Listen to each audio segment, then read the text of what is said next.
Allá en Girón, en su momento, expusimos el libro de Salmos en la pandemia y de ahí en adelante tardamos quizás unos 2 años, 3 años exponiéndolo. Y quiero compartirles el Salmo 21. A propósito de una de las canciones que estuvimos entonando, vamos a contemplar al Rey, de verdad que sí, en su hermosura, aquí en ese Salmo inspirado. Vamos a leerlo por secciones a lo largo de la predicación. Sí, estaré usando la Reina Valera de la Sociedad Bíblica Trinitaria. Y titulamos la enseñanza Alabanza por las bendiciones del Rey. Alabanza por las bendiciones del Rey. Bueno, en el libro de Salmos aparecen varios tipos de salmos. Hay salmos que son penitenciales, es decir, que son de arrepentimiento. Hay salmos que son acrósticos, o sea, que tienen una organización con las letras del alfabeto hebreo. Hay otros salmos que son como de cántico gradual, ¿se acuerdan? Que lo cantaban los peregrinos cuando iban hacia Jerusalén. Y hay un tipo de salmo que es el salmo de la realeza. Hay varios salmos de la realeza, es decir, cuando el capítulo se concentra en el rey, ya sea en sus victorias, en su clamor, en sus respuestas, y este Salmo 21 es uno de esos salmos de la realeza. Es uno de los salmos de la realeza y fue escrito por David. Como usted puede leerlo en el epígrafe, es decir, la parte del encabezado, ese texto también es inspirado por Dios, hermanos. Este salmo fue entregado al levita, encargado de los arreglos musicales para el culto del tabernáculo. Ahí dice, al músico principal, Salmo de David. ¿Sí? Se trata de un canto de acción de gracias y vamos a estar viendo que prácticamente es como el testimonio de una persona que se da cuenta del respaldo de Dios a favor del rey de Israel. Si usted revisa el Salmo 20, que es el anterior, va a darse cuenta que ese capítulo 20 trata de que el pueblo ora por el rey antes de que el rey salga a la batalla. Si lo entendemos de esa manera, entonces el 21 es la respuesta a la oración del Salmo 20. El Salmo 21 que vamos a estar estudiando esta noche nos muestra un ambiente festivo. Resulta que ese rey piadoso que ellos tienen regresó triunfante de la guerra. Entonces Dios escuchó las oraciones y por lo tanto merece ser alabado. Bien, estaremos viendo la enseñanza en 2 puntos. El primer punto vamos a abarcar del 1 al 7, acción de gracias por la victoria. Y el segundo punto será alabanzas por las futuras victorias, que será la otra parte del texto. Vamos a leer ahora sí la primera parte. Leamos desde el 1 hasta el 7. Dice: Se alegra el rey en tu fortaleza, oh Jehová, y en tu salvación cuánto se goza. El deseo de su corazón le diste, y no le negaste lo que sus labios pronunciaron. Selah. Pues le has salido al encuentro con bendiciones de bien. Corona de oro fino has puesto sobre su cabeza. Vida te pidió, y le diste largura de días, eternamente y para siempre. Grande es su gloria en tu salvación. Honra y majestad has puesto sobre él. Porque lo has bendecido para siempre. Lo llenaste de alegría con tu rostro, por cuanto el rey confía en Jehová, y en la misericordia del Altísimo no será conmovido. Amén. Comencemos con el primer punto, acción de gracias por la victoria del rey. El salmista, hermanos, ha visto con sus propios ojos la intervención de Dios a su favor. Lo vemos orando en este capítulo 21 con profunda gratitud por la victoria que obtuvo. Y hay algo que usted debe notar. En este capítulo es el rey el que lo escribe, pero el rey habla de sí mismo como en tercera persona. Eso no lo pierda de vista. Ahorita vamos a aplicarlo y aquí hay unos tesoros impresionantes. Como decíamos ahorita, el Salmo 20... si quieren miremos un versículo de estos, del capítulo 20. En el versículo 1 dice, Jehová te responda en el día de conflicto, le dice el pueblo orando por el rey. Versículo 4, que el Señor te dé conforme al deseo de tu corazón. ¿Sí? O sea, ellos están orando por el rey. Entonces, en el Salmo 21, ellos estaban aguardando por la respuesta de Dios antes de la batalla, y aquí ya el rey regresa dichoso por el triunfo de la batalla. ¿Sí? Entonces podemos ver al rey de Israel alegre. Pero ese alegre que aparece ahí es un alegre no de una sonrisa nada más. Es el alegre de gritos de júbilo, podría decirse. Es una persona que ha encontrado su gozo en el poder y en la salvación del Señor. Dice la versión internacional, encuentra tu fuerza, mejor dicho, tu fuerza, tus victorias, ¿sí? Esos son el motivo de gozo de este rey. Y hermanos, es que de verdad que es cierto, solamente la presencia de Dios puede llenar de verdadera alegría el corazón de sus hijos. Solamente la presencia del Señor. Esa es la fortaleza de Dios, donde el cristiano tiene garantizada su alegría. Es en la fortaleza, hallar fuerza en Dios, donde el cristiano encuentra toda verdadera bendición.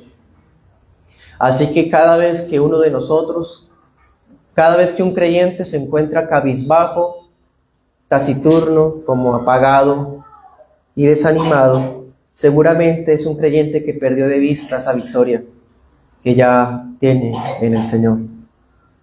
En este texto nos muestra este rey regresa contento y el pueblo confiesa y él mismo confiesa, Dios te concedió el deseo y la petición de tu corazón. Como leíamos en el 20, que Dios te dé lo que deseas, capítulo 21, ya se lo dio. Se lo dio. Dios le concedió la oración del rey, o sea, era un rey que ora, era un rey piadoso. Ese anhelo de ese rey, de una batalla incierta, terrible, de que podían perder miles de soldados, de haber un baño de sangre, de perder muchos de ellos, realmente no hubo una derrota, hubo victoria. Todo esto él lo había presentado en oración ante el Señor. ¿Sí? En el 25, en la parte final dice, cumpla Jehová todas tus peticiones. Ahí volvemos a ver ese detalle. Miremos otro paralelo, está en el 37:4. 37:4. Y eso es un buen recordatorio para todos nosotros, hermanos. Pon tu delicia, hermano, pon tu delicia en Jehová y Él te dará las peticiones de tu corazón. Este rey hallaba delicia en el Señor. Por eso el Señor le dio conforme a su deseo.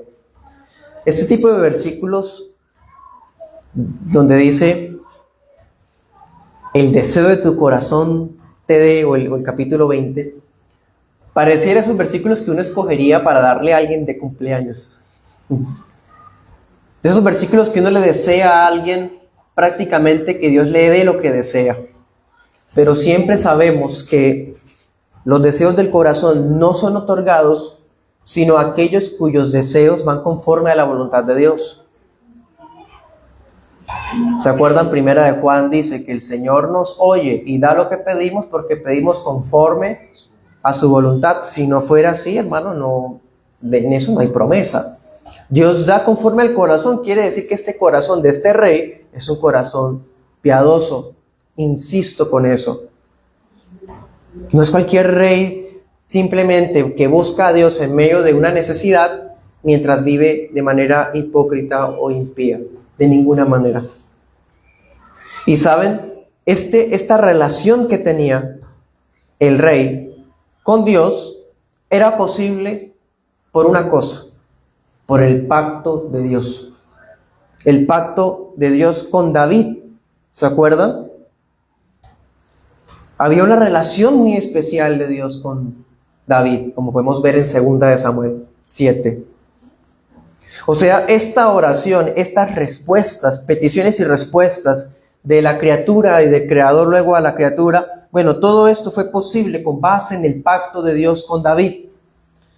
Fue por ese pacto que Dios bendijo a David con triunfos, con oraciones contestadas, con riquezas abundantes, con largura de vida, con honor real, con gozo. Le dio un trono que nadie lo pudo sacar de ahí, como hicieron de pronto con Saúl o como hicieron con los reyes de Israel en el norte. ¿Se acuerda? Primera de Reyes, ¿se acuerdan? Hubo un periodo en el tiempo de Primera de Reyes cuando había un rey y un general se le sublevaba, lo asesinaba, luego venía otro, lo asesinaba, y así uno tras otro, y en poco tiempo, en menos de 10 años, Israel llegó a tener 3 reyes, porque esos reyes no los puso el Señor. En cambio, David sí fue puesto por el Señor. Por lo tanto, Dios preservó ese trono hasta el fin. En el versículo 3 de Salmo 21, dese cuenta lo que dice ahí: le has salido al encuentro. Casi que como cuando Melquisedec salió al encuentro de Abraham. Mire lo gráfico que es este pasaje. Está diciendo como si el rey regresara de la victoria, ¿sí? Y sale Dios alegre a recibirlo. Recibir a su siervo, y lo recibe con bendiciones de bien. Dice la pechita: le anticipaste la mejor bendición. También le da gloria, es decir, fama, honor. Leamos Salmo 59, 10.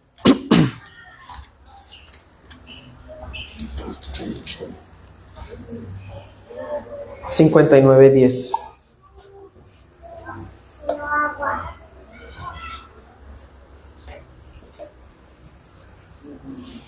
El Dios de mi misericordia saldrá a mi encuentro.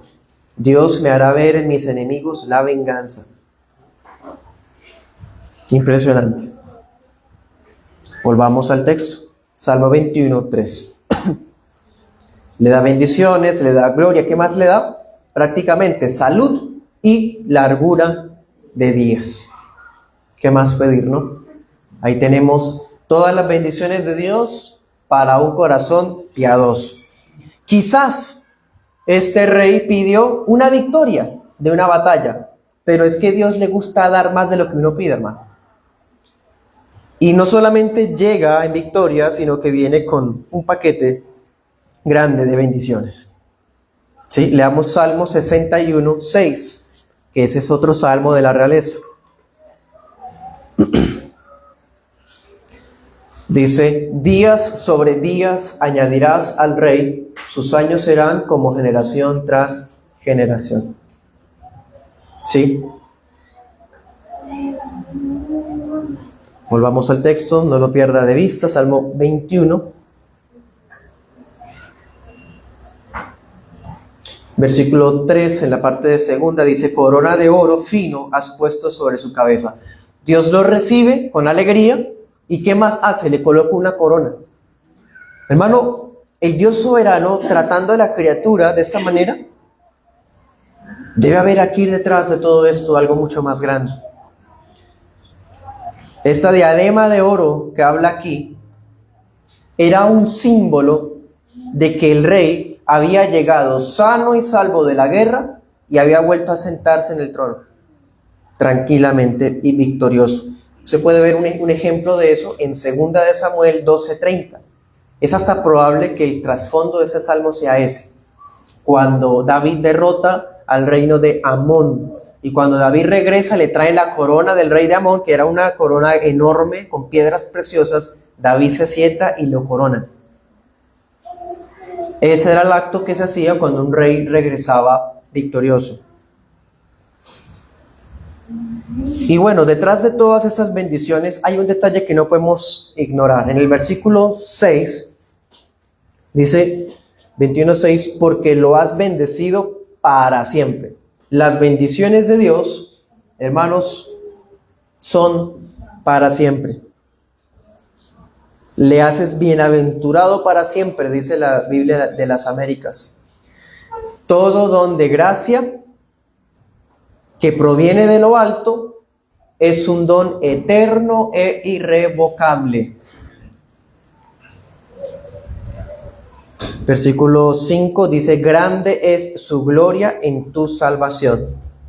Dios le está dando gloria a este rey, pero la gloria de este rey no estaba ni siquiera en la victoria, ni siquiera en esa corona de oro. ¿Estaba en dónde? Dice, en tu salvación. La gloria de este rey no estaba en las riquezas, ni en el poder, ni en el prestigio. Lea el Salmo 27. Dice, estos confían en carros y aquellos en caballos, pero nosotros del nombre de Jehová nuestro Dios tendremos memoria. Este rey tiene eso como una convicción. La gloria de él está en el Señor. Ninguna de las glorias terrenales llena el corazón de este rey, solamente la salvación de Dios. Y piénselo de esa manera, hermano.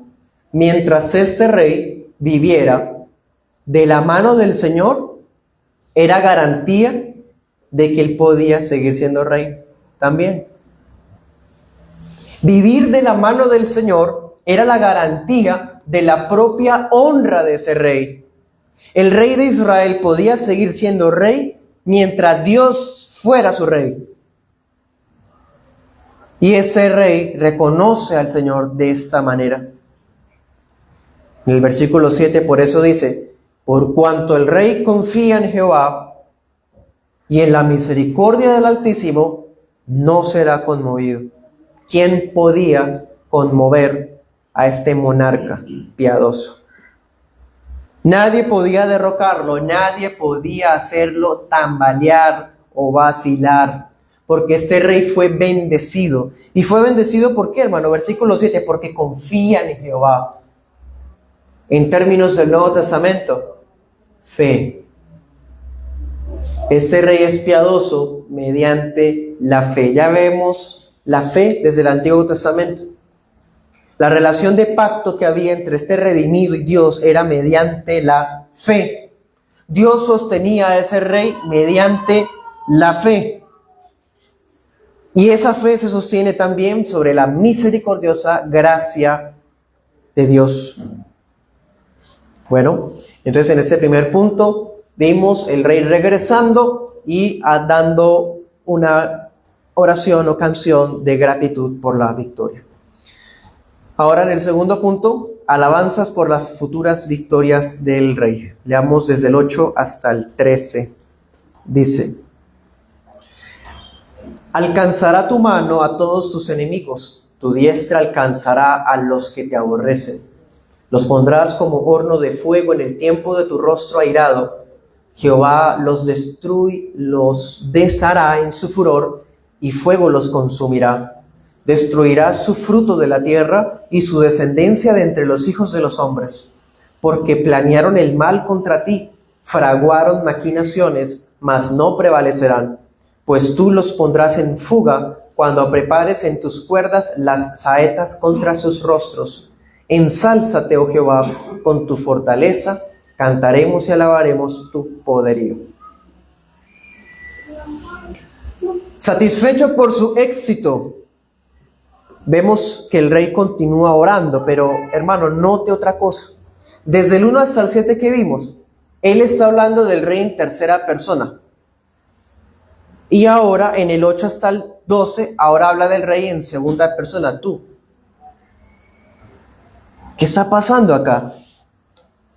¿Qué está mirando este rey? Porque parece que no está hablando de él. Parece que él llega de la victoria, pero no está contando, ni siquiera nos dice cuál victoria fue. David aquí está mirando la simiente prometida. Él está contemplando, mirando hacia el futuro en la victoria de uno que sería un hijo suyo, un descendiente suyo, ese que iba a tener la victoria definitiva. Aquí lo vemos orando, pero no parece que ora por él mismo, parece que ora por otro. Pero no ora por otro como rogando por si de pronto no ruega casi que como profetizando, como anticipando el futuro. No parece que solo pide, está hablando como una verdad. Versículos 8 al 10 que vemos en estos textos. El salmista augura las victorias futuras del rey. Es más, el Espíritu Santo le muestra que Dios iba a hacer retroceder delante de ese rey a sus enemigos, a sus opositores. Lo ve persiguiendo a los enemigos victorioso. Y en el versículo 9, los pondrás como horno de fuego, Jehová los deshará en su furor. Tenga muy presente esa manera de hablar. Le está hablando de tú y luego habla de Dios. Muy importante. Ahorita lo vamos a profundizar más. El Señor mismo enviaría fuego en su ira contra los enemigos del rey. Dios iba a ser como un horno encendido para defender a su ungido. Eso lo dice Malaquías. Malaquías 4:1. Dice: he aquí viene el día, ardiente como un horno, y todos los soberbios y todos los que hacen maldad serán estopa. Y aquel día que vendrá los abrazará, ha dicho Jehová de los ejércitos, que no les dejará raíz ni rama. El horno es el Señor, el fuego es el Señor, pero el que se aira es el rey, pero el fuego es del Señor. Muy interesante. ¿Y ese fuego qué va a hacer? Versículo 10, destruirá los campos fértiles, los poblados e incluso las familias de los opositores y de los enemigos del rey. Versículos 11 y 12. ¿Cuáles son los enemigos del rey? Bueno, resulta que algunos se levantaron contra él para hacerle daño. Lo odiaban. Entonces, ellos fraguaron maquinaciones, intentaron hacerle mal, pero no prevalecieron. Al contrario, huyeron. Leamos 7:12. Salmo 7:12.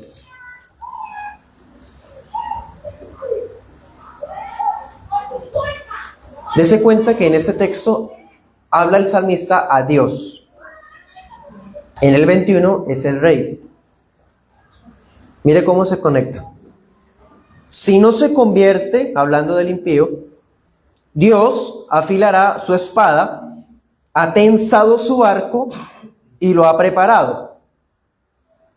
Asimismo ha preparado para él, o sea, para el impío, armas de muerte, ha labrado sus saetas, las flechas, para los perseguidores.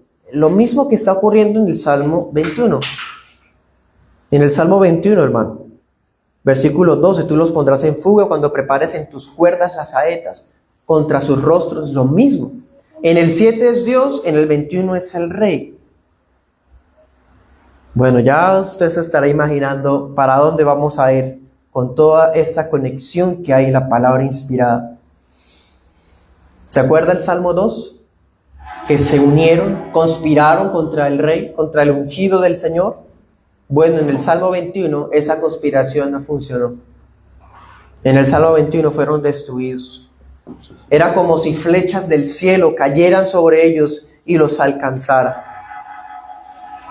Es decir, Dios iba a otorgar victorias al rey en las batallas, no solamente afuera, cuando peleara con otros países, sino adentro, contra aquellos que apostataran o se apartaran o traicionaran al rey. Versículo 13, termina el Salmo con una exclamación de alabanza dirigida a aquel que es el autor de toda bendición y de toda victoria del rey. Engrandécete en tu poder, oh Jehová, cantaremos y alabaremos tu poderío. Aquí nos muestra, hermano, un detalle interesante. Todo el tiempo hemos hablado del rey y el pueblo. ¿Dónde está el ejército? ¿Dónde están las personas? ¿Cuál es el papel del pueblo detrás de todo esto? Bueno, ¿cuál es el papel del pueblo de Dios frente a la guerra espiritual? A la luz del Salmo 21, ¿qué vemos? Básicamente, dos cosas. Primero, oración. Todo el tiempo vemos orando. Y el segundo, ¿cómo termina el Salmo? Con alabanza. Ese es el papel del pueblo de Dios en la verdadera guerra espiritual. No estamos llamados a hacer ni a decir nada más de eso. Más allá de eso es superstición, misticismo y otras cosas más. Nuestro papel, ¿cuál es? Orar y alabar al Señor. Y el Salmo termina diciendo, cantaremos y alabaremos, entonaremos salmos, himnos. Como el Salmo que cantamos ahorita, creo que corresponde al 145, el de te exaltaré mi Dios y mi Rey. Es lo importante de entonar en los cultos públicos de la iglesia los salmos para el Señor, himnos bíblicos como en esta noche. Entonces, hermanos, en ese segundo punto que vimos al salmista hablando de un rey futuro que prácticamente es invencible. Pero este rey futuro lo está tratando como si fuera Dios. Entonces vamos a las aplicaciones de este capítulo. Vamos a aplicar ese texto a nuestras vidas. Ya lo hemos recorrido todo, ahora apliquémoslo. Les tengo 3 aplicaciones y con esto concluyo. Primera aplicación. Este salmo, el Salmo 21, no solamente recuerda una cierta guerra, todavía funciona para conmemorar la victoria de Cristo. El Salmo 21 fue compuesto para exaltar a Dios porque defendió a David, pero todo eso era una sombra de algo más glorioso que iba a ocurrir en el futuro. Este salmo es para celebrar la victoria de Cristo, porque solo Él pudo cumplir plenamente el Salmo 21. Dios Padre le dio a su Hijo Jesucristo la victoria completa sobre la muerte. En Juan 5, 26 al 27 dice que le dio el tener vida en sí mismo y el poder de dar vida eterna a otros. ¿Quiénes otros? Los que creen en Él. Les voy a leer el Salmo 96:6.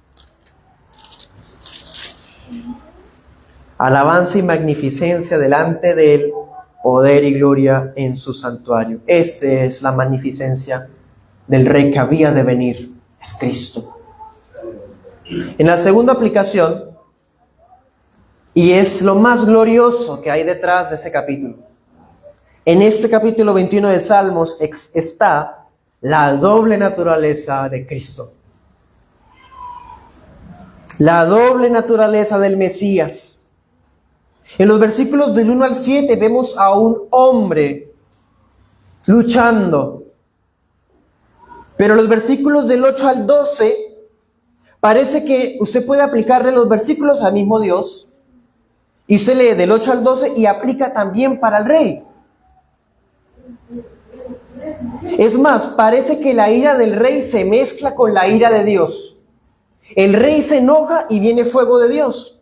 El furor de Dios se levanta y es el rey persiguiéndolos con su espada. Pero es Dios con las flechas apuntando y es el rey el que está entesando el arco. O sea, están juntos.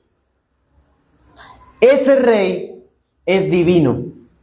Ese rey no era David. Es el Dios hombre, es Cristo. El rey del Salmo 21 es Cristo. Pudiéramos decir también que la primera parte del capítulo va dirigida a Dios Padre con respecto a la encarnación de Jesús. Cristo viene al mundo, se hace carne y vienen reyes y le dan dones. Tributan a Él. Y en los versículos finales, la segunda parte del 8 al 12, vemos las virtudes gloriosas del Hijo, pasando por sus padecimientos en la guerra, hasta que resucitó y ascendió a los cielos. Y le diste largura de días, eternamente y para siempre.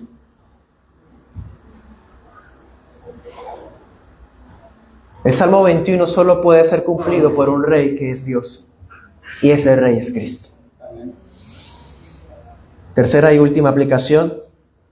Como dijo Atanasio alguna vez, un pastor del siglo IV, si deseas proclamar el reinado universal de Cristo y su potestad como juez, anticipando su segunda venida, entona el Salmo 21. Qué cierto es esto. El rey de Israel solamente era un tipo, una figura, un símbolo, una sombra, como si fuera una profecía viviente de algo que iba a ser más grande que él mismo. El rey de Israel fue un instrumento de la justicia de Dios para contrarrestar a las naciones paganas, para castigar a los impíos de Israel, sí, pero el Mesías, segunda de Tesalonicenses 1:8, dice que el Mesías en su segunda venida desbordará su ira sobre los enemigos. Y ahí estará la ira del rey con la ira de Dios, como un fuego en el rostro de todos los impenitentes. Este Salmo 21 no solamente muestra la realeza de Cristo, sino su potestad en el juicio final. En la segunda venida de Cristo, todos los enemigos, los que conspiraron contra el ungido de Jehová, el Señor se burlará del cielo. Dice el Salmo 2. Y luego Él, con su gloriosa presencia en llama de fuego, dará retribución a los inconversos. Sus enemigos finalmente serán destruidos bajo el resplandor de su regreso. Y ocurrirá lo que dice el Salmo 21. Campos, poblados, familias enteras de todos los impíos desaparecerán. Las obras de los impíos, la descendencia de los impíos ya no será más. Y se cumplirá otra palabra que el Señor dijo: bienaventurados los mansos, porque ellos heredarán la tierra. ¿Y nosotros dónde estaremos? Versículo 13, nosotros diremos: engrandece tu poder, oh Jehová, cantaremos y alabaremos tu poderío. Ese será nuestro papel en la segunda venida, hermano, mientras su gloria cubre esta creación para restaurarla. Oremos.